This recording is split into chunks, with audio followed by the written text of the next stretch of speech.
Okay. Okay, we're back on the couch again. Or should I say tonight or today's a little bit different because Yes. we can't do a live event tonight, so we thought we'd record it. What is it, about 1 o'clock, is it? 12:30. 12:30, lunchtime. Yes. So yeah, we because look, I've had a few radio interviews today. Yes. Had one this morning and another one this afternoon, soon as we finish this. And then after that, I've got to head down to Melbourne to do a talk down there for a local prospecting club. So For PMAV Melbourne. Yeah. So that will be fun, just to catch up with some people again and Popular man today. Yeah, seem to be.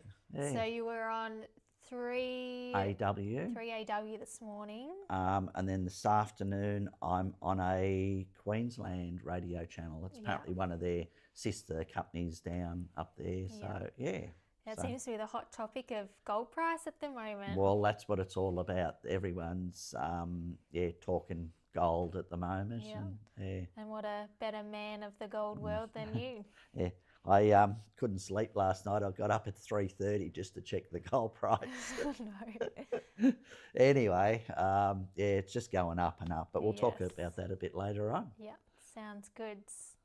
Okay, the giveaway. Yes. Where did all our giveaways go? I took them there because it was looking just a bit messy, and I was knocking them off the thing. And so what would you like to give away? Let's go with snake bite kit today. I reckon that's a good one. It is. Talking snakes, they're out. I know someone that recently just saw a red belly black. Ooh. Yeah. I don't like any snakes, but yeah. So all you've got to do to win the snake bite kit is comment snake. Snake. Okay. Tonight's topics. Yes. So we'll go through our newsletter, new stock. We've got some new updates, some new things in the works. We've got some really exciting news coming up tonight, and probably next week we'll probably announce some big news too. And then we've got customer finds, videos from Slaty Creek. Oh yeah, I love that spot. We had a good day out yesterday filming, didn't we? We did. Done a few Ks travelling around the place, didn't we? Yeah, where did we go? Dalesford, Slaty Creek. Near Ballaradish, I suppose, Narina. Yeah.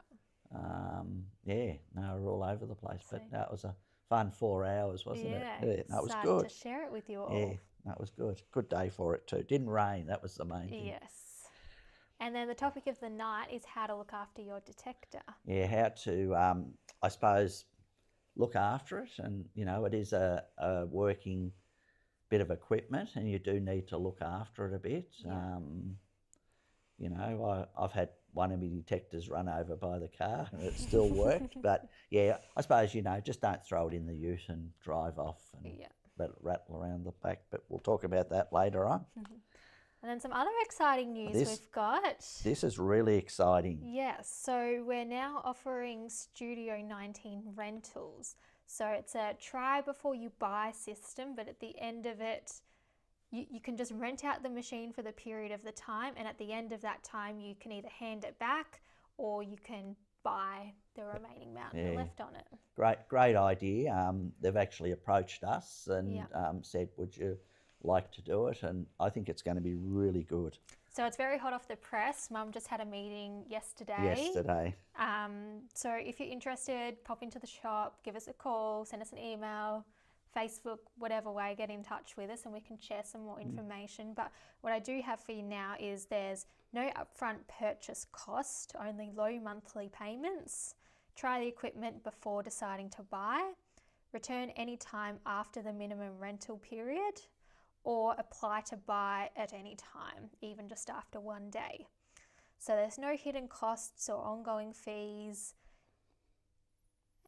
What else do I have here? There's the optional to add in a protection plan as well, so it will cover you for damage, theft, fire. Okay, wow. And over 130,000 Australians are already using this Studio 19 rentals. So I think that's a great idea. You get to use the machine, go out, find gold while you're paying it off. Yeah. and you don't need much gold to pay it off. Yeah, The, not the at this price. it's crazy. So I'll do a section in one of our future newsletters in a couple of weeks, and we can talk a bit more about that as well. Okay. And yeah, it's pretty new to us, but yeah, we're getting our heads around it, and yes. no, it'll be great really opportunity good. for everyone out there who wants, say, a 6,000, 7,000 machine and can't quite afford it. And pay it off. Yeah. All right. The top 5 best sellers. Yes. So this week we've got the Pay Dirt 300 grams at number 1. Yeah. Pay Dirt's been flying off the shelves this past week. I made up a heap of bags. Yeah, for the 4x4 show. Sold a few down there, but I bought a heap back, put them in the shelves. They're all gone. There must have been 20 of them, I reckon. Yeah, because we had a huge display at 4x4. Yeah. So you better get making again. Yeah, but the way the gold price is going too, can't blame them. Might have to change that price a little bit.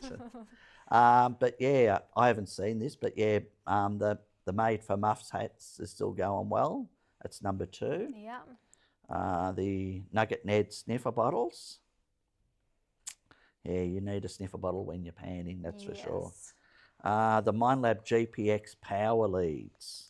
So that would be probably the 5-pin, I would say. Yeah, 5-pin. 5-pin, yeah. And the plastic droppers, you can never have enough of them. So to me, it looks like people are out there panning. 3 out of the 5 are all related to panning. 4 actually. The dropper, the sniffer bottle, the pan, and the Pay Dirt there. That's a hat. It is a hat. I can see the holes in it. Yeah, we'll move on. Okay. All right, the hot topic, gold price. So I took this at 12 o'clock on the dot, 177.6. Yeah, well, I just looked at it just before, and it was 177.80. Ooh, so it's jumped up another 40 cents. Wow. Yeah, because I wrote it down there. So per ounce, it's 5,530. Mm-hmm. And an ounce of gold is basically, a 1.5 centimetre square, probably by about 5 mil high. It weighs very heavy, but it's just going up and up and up. 177.88 is the live price now. That's gone up, yeah. But, like 10 cents might not sound a lot per gram. But over a large amount, it can add up, pay for a tank of petrol. But the way it's going, be able to buy the car to go with it.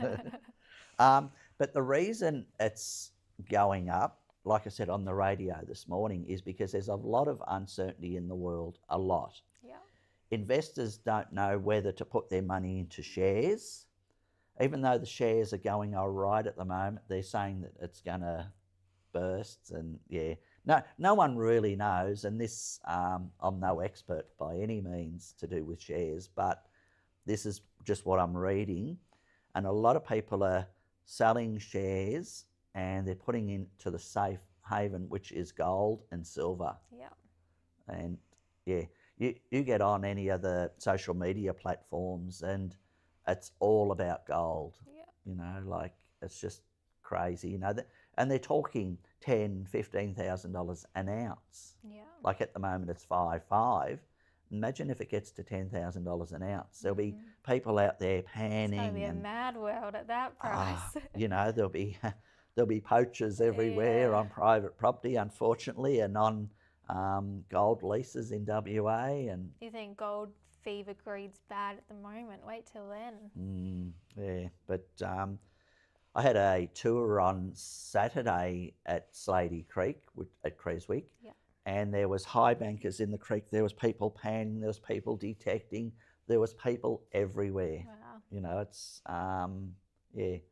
I even got excited yesterday afternoon and went out detecting for half the day, and I got, was it 6 little bits? Yeah, 6 pieces, you said. Yeah, 5 little nuggets and a little bit of quartz that's got gold in it, but I can't even see it. So it's in there somewhere. I'll have to hit it with the hammer a bit later on. But yeah, that's why the gold price is going high, because there's just too much uncertainty in the world, and people are going to the safe haven, which is gold and silver. Yeah.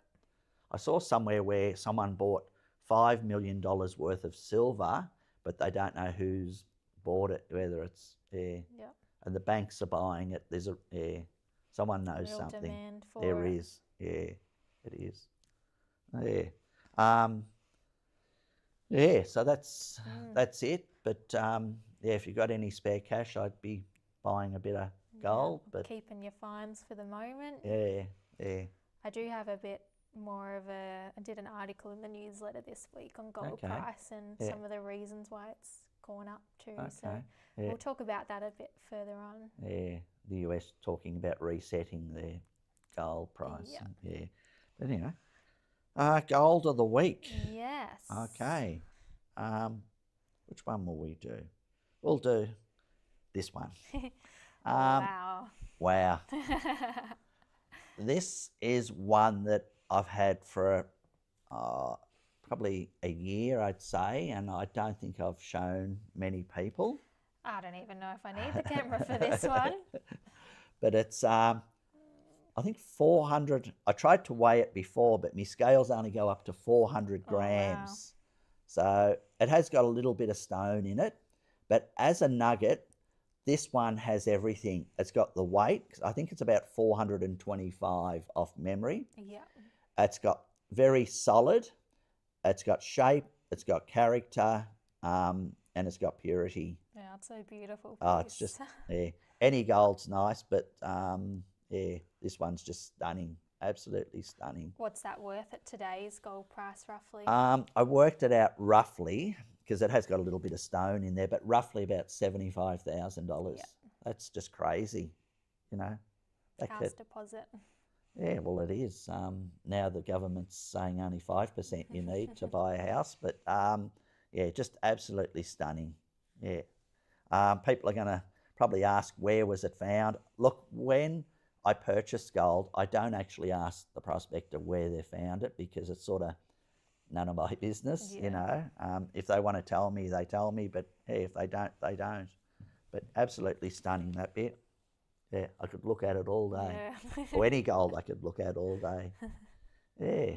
So that's the gold of the week. Nice. Did you say what state it was? I think I put it on the XRF machine. It's definitely Victorian. Yeah. Yeah, definitely Victorian. Because I think it come in at 97 point something % purity. Yeah. And how long ago was it found? I didn't ask. Yeah.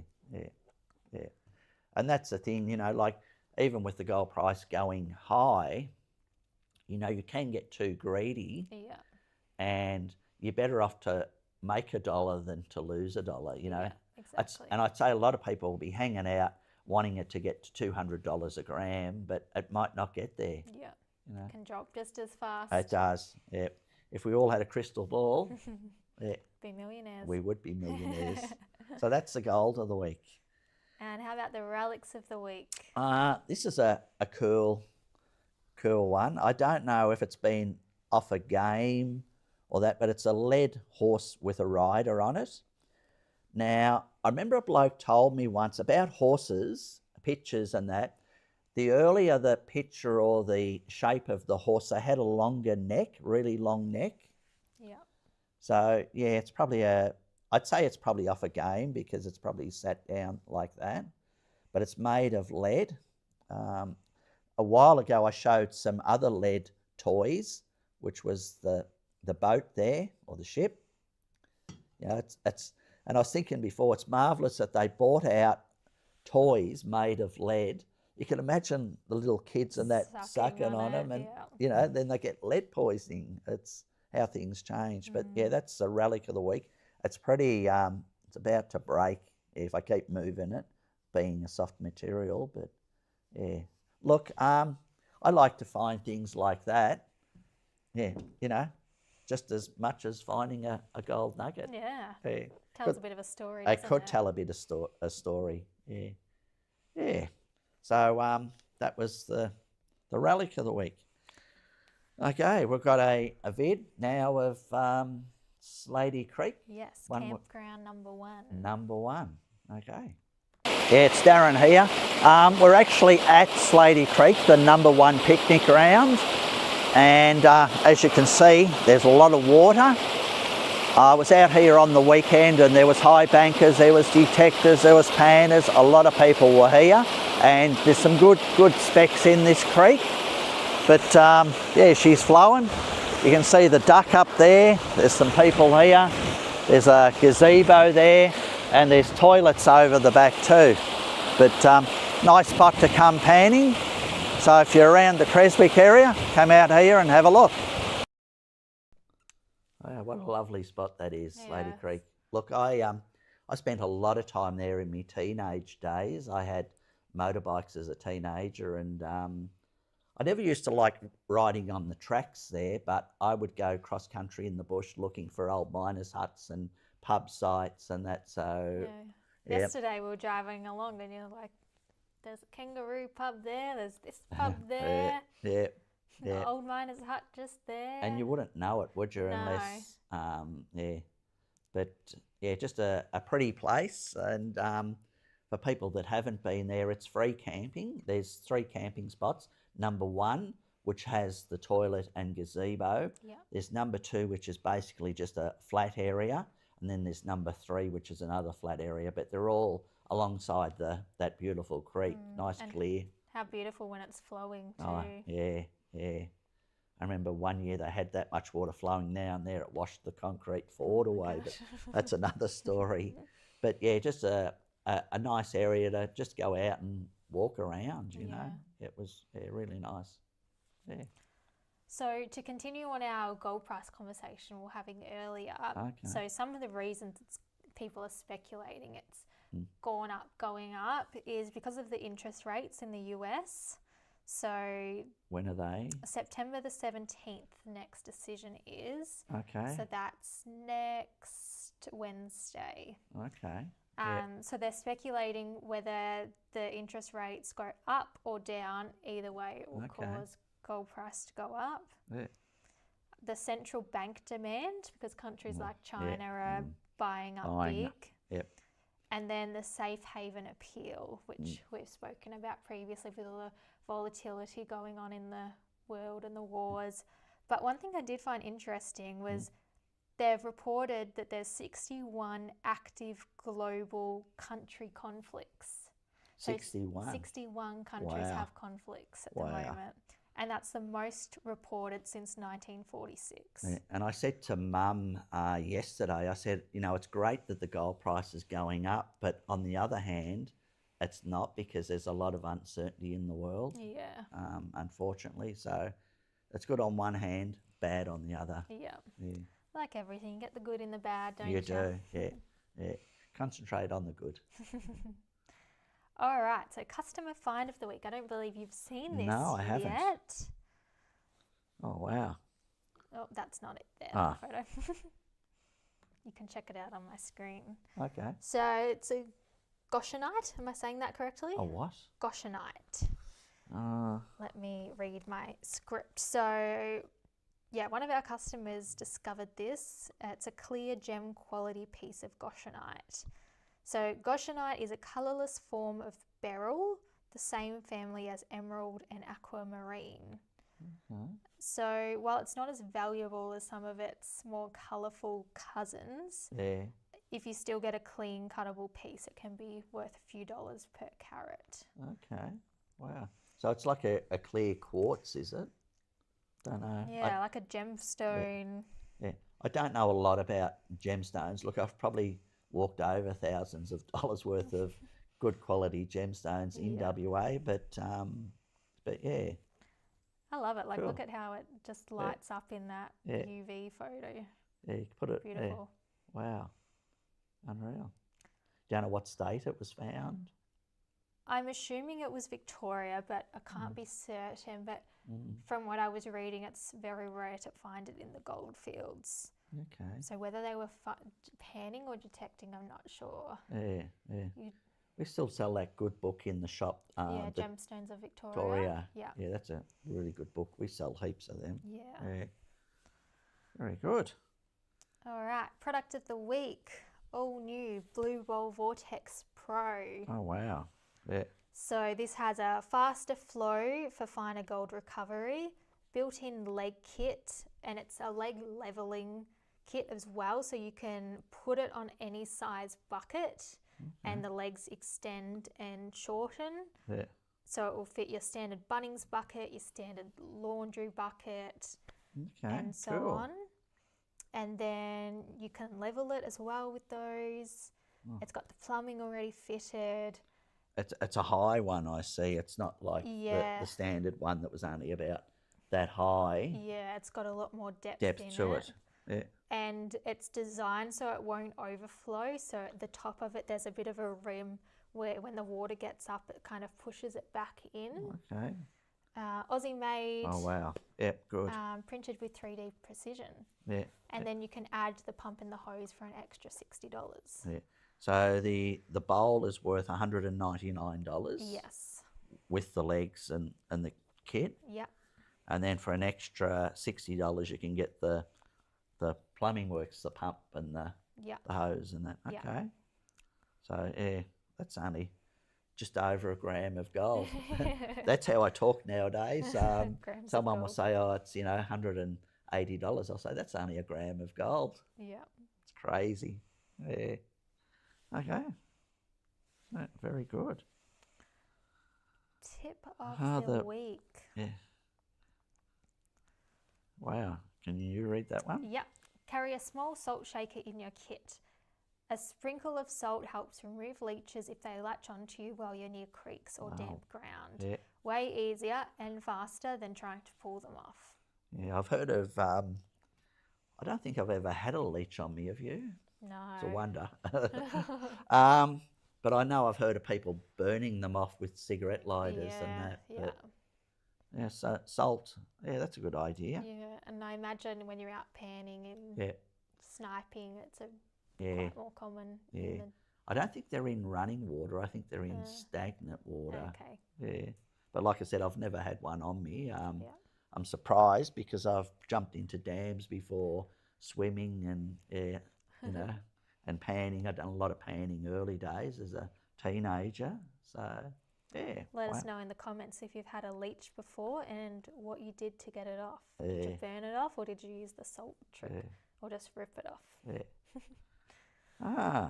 Very good. All right, our boot camps. So 2-day boot camps are still booked out. 20th of September, one's coming up quickly though, isn't it? That is. That's next weekend, is it? Is it next? Yeah, next Saturday. Oh, wow. That's up at Inglewood. Yep. Okay. Yeah, be interesting. Yes, and then we've still got availability on the 18th of October, 3-day boot camp at Moon and Bell. Moon and Bell. Yeah, what we're going to call it? I always call it Moon and Bull. Moon and Bull. Yeah, Moon and Bell. Moon and Bell. Yeah. And then 5 days at Talbot, we've got availability on the 17th of November. Yeah, I like Talbot. Good spot. Talbot Market's on next weekend. Is it? You going to it? I'd like to, if I can drag Sam along. Okay. Scan the QR code to join the newsletter for the $50 competition for the photos. And another thing, on the Lucky Strike Gold Facebook group, if you're not in that already, do sign up. And we've just launched in there, if you post your gold photos, that'll just automatically go into the entry for us to put in the newsletter, share on the live. Yeah. Because we just love seeing our finds and it's so inspirational and each gold is so different, so unique. The relics. Everything's different, isn't it? That gemstone we just looked at. Oh, yeah.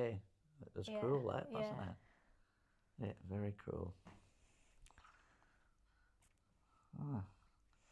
Oh, another vid on Slaty Creek. Yes, we'll jump over to that. Yeah, out at Slaty Creek at the moment. When you're looking for gold too, on the inside, because the creek comes down and it swings around to the left, on the inside of the bends is a good place to look for gold because it gets sucked in on that corner. So that's where I would be looking for gold.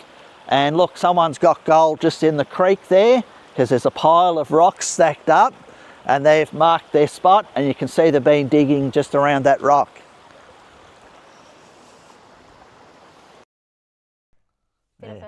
dead giveaway in that video, It wasn't was. there? It's not just, I'm used to seeing people stacking up rocks, especially in WA. They'll find a bit of gold. Early days back in the 80s, people used to put sticks in the holes where they found gold, and then they could see if there was a pattern going up the side of the hill. Yeah. But nowadays, a lot of people put rocks, either one rock or a little pile of rocks on where they found the gold, and it's such a giveaway. It's crazy being out in the goldfields with you because you have such an eagle eye for anything that's slightly out of the normal. Like, it could just be a bottle cap is positioned somewhere. Yeah. That's what my mum used to say. She said, your eagle eye. She said, you don't miss nothing. And you've got to, when you're prospecting, you've got to be looking for different things and signs and, rakings and chaining and different vegetation. And it's, And I noticed yesterday when we were out filming, I think you were more interested in what I was saying and talking about because you're learning a lot, about. Exactly. I remember me WA tours, Josh, who used to help me out on the tours, he first come as a customer and he said, I want to help you out. And I said, why? And he said, well, I want to learn things. Yeah. And he picked it up like that. He's a really good operator now. And shout out to Josh, who was watching last week on the live. Okay. So. Hey, Josh, have to come over, or we'll come over and see you one day. He lives in Adelaide, but top bloke. Yes, he was good. Top bloke. Okay. Topic of the night, how to look after your detector and keep it in its top performance. Okay. Well, I'll start down the bottom first on the coil. Look, regularly check, this is something basic, but some people don't do it. Regularly check your skid plate to make sure it hasn't worn through and then is wearing through the coil. Yeah. Because it's a lot cheaper to replace the skid plate than to replace the coil. Yeah, 20, $30 rather than a few hundred. Yeah, and if there's a hole in it and you're putting it underwater or something, you could be in a bit of trouble. Yes. And you don't want to be out in the goldfields and then something like that happens. Exactly. So, look, replace your skid plate. When you put a new skid plate on there, put a bit of tape around it. And the tape around the skid plate and the coil is so that the dust doesn't get between the skid plate and the coil. Because if you're in WA and you've got that fine red dust, don't ask me how, but it tends to get in between the skid plate and the coil. If you don't change it for a couple of years, it builds up, and as you swing, that fine dirt will move and your machine's playing up a little bit. So, just clean that out. Yeah. Then what I would suggest is have a good paintbrush, a good soft paintbrush, and just dust around the control box, around the buttons and that, around the speaker, that type of thing. Good idea to have a cover on it, a padded cover on the control box and the screen. And there's a couple of reasons for that, is because you might say, well, look, detecting's not for me. I want to sell my detector. And if it's in a lot better condition than one that hasn't been protected, you will get more money for it. Yeah. It'll be easier to sell, Don't, I suppose there's a couple of don'ts. Don't throw it in the ute and go driving around our Victorian roads because they're shocking. One product I love for this is our hard cases. Yes. So we've got two sizes, a large and an extra large, or a medium and a large. Yeah. And they're great because they're hard cover. You can tie them to your roof. You can put them in the back seat, back ute. Back of the ute. And it's got padded foam and it has a hard shell. It protects it. If you accidentally sit something on top of it, it's not going to break it. You can store it easily in your shed. Yeah. Another thing, I've seen people they'll go along, get a noise, and they'll just basically drop the detector to dig up the target. They get excited, just put it down on the ground, nice and gradual. Because, the newer machines are lighter than the older machines, and you just look after your equipment. Yeah. It's just, Yeah, but what's common sense to you and me might not be common sense to someone else. Yeah. You know? I remember early days, a bloke who I knew that he had a prospecting shop actually, and he was a prospector. He said he walked up a hill one day. Now this was in the 80s. Walked up this big hill. He gets to the top of the hill, and there was a Garrett Deep Seeker smashed in 100 pieces. And I've seen that firsthand too, where I was doing some training. This was early days for another company, and I saw this bloke take his backpack off and he threw the detector on the ground. I went over and helped him out, and I think it was about an hour later, I saw him spit the dummy again, and he grabbed the detector and he hit the tree with the coil, and he called me over and he said, the detector's not working. I said, no wonder, look at the coil. No shit. You know, just look after your equipment. Like if you've got no patience, it might not be the hobby for you. You know, there'll be times where you can't do things wrong and you find a lot of gold, and there'll be times there where it's hard, you know. If it was easy at the prices it is, we'd all be out there detecting. Yeah, exactly. You know, there's a reason it's 5,500 an ounce. So. What about the batteries? Like I know you meant to store them in like a cool, dry place. Yeah. What about overcharging them? Is that possible if you leave them plugged in for too long? Not so much with the modern day chargers, the earlier ones. Yeah, things can happen. Look, when I say I'm running a tour or a training event, as soon as I come home, I put them on charge, they're charged, they're ready for the next time. Yeah. You know, but sometimes I will just double check again. Yeah. There's little things, you know, on the 6,000 batteries, there's two little pins and that there. They build up like a little bit of wax carbon build up. Yeah. And you get a earbud and a bit of alcohol, and not drinking alcohol, but yeah, cleaning alcohol, and just give them a bit of a clean. Yeah. You know, it's, yeah. What about, would you leave the battery plugged in for days? No, I wouldn't. I always take my batteries out. Yeah. Yeah.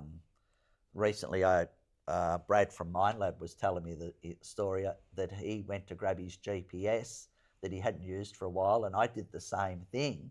And I grabbed the GPS, took the cover off, and of course I'd left me batteries in there, and it corroded up the GPS, unfortunately. Yeah. So, and that's with the earlier detectors back in the 80s. They used the 9-volt batteries and other batteries. Yeah. And if you left them in there and never used it, that's not something you really think about, is it? No, it wrecked your machine. It's like a torch, you know, you go to grab the torch, it doesn't work, you undo the back of it and all the batteries are corroded. Yeah. You know? And they say that the older, the newer batteries don't do it. Yeah, they do. Yeah. They do. So yeah, look, there's probably a few other things to look after your detector that I haven't talked about, but yeah, they're just the things that come to mind. Yeah. Drying it off after it gets wet. Yeah, look, I don't like to go out in the rain. You know, early days back in the 80s, I used to put a garbage bag around the control box, but nothing would stop me back then. You know, I was out, rain, hail, thunderstorms, you know, nothing would stop me. If I was on the gold, I would just keep going and going and going. Yeah. But, yeah, I can't think of anything else really. I'm sure the viewers will, say do this and do that. But, yeah. Now, like I said, this is being recorded for tonight, but you'll be answering questions tonight. So, yeah. Got anything, chuck it in the comments. Chuck it in the comments. And if you don't know, I'll get back to you tomorrow or later on tonight and answer it. Sounds good. Yeah, but yeah, just please look after your equipment. And it's not just your detector, it's your pick. And I've talked about this before. If you go to WA prospecting, and that sun can be pretty ferocious, you know, when you come home, just give your pick a light sand, bit of linseed oil, and it protects that, you know. Yeah. All right, I think that's about it on the looking after your equipment. Yes, we got our last video for the night of Slaty Creek again. Oh, Slaty Creek again. Yeah. Yeah, it's Darren here out at Slaty Creek, out at Creswick. Look, I see a lot of people out here panning and metal detecting, but when I see people panning, they're just grabbing the top gravel. Gold being heavy goes down to the bottom and it will sit on that orangey red clay around here, and even detecting, you know, to pick up a nugget on that type of scenario on the gravel, it's going to have to be a fairly large nugget because that gravel is probably that deep. So you're sort of wasting your time on the gravel here. You need to get up on the sides of the hills and get in that red orangey clay. A few little tips there. A few tips, yeah. Look, and I see a lot of people there detecting and they're on the gravel in the creek, and it, you know, it's got to be something quite large to pick it up down at 3 foot. Yeah. But most of your gold, whether you're panning or detecting there, it's on that orangey red clay. And when you drive around that area, I think we've got another video, haven't we? Yeah. Yeah, most of the gold is in that orangey red clay. Yeah. Yeah. People think, oh, there's no gravel on the clay, but there's gold. Yeah. It's like a magnet to gold. Yeah. Perfect. Well, I think that's all we had for tonight. Okay. So I will check the comments tonight and work out a winner for the snakebite kit. Okay. I've got to get ready for this radio interview in Queensland, I believe it is. 20 minutes and you're on. Okay. Okay, guys. Thanks for watching, and we'll catch See you up next Tuesday. We will.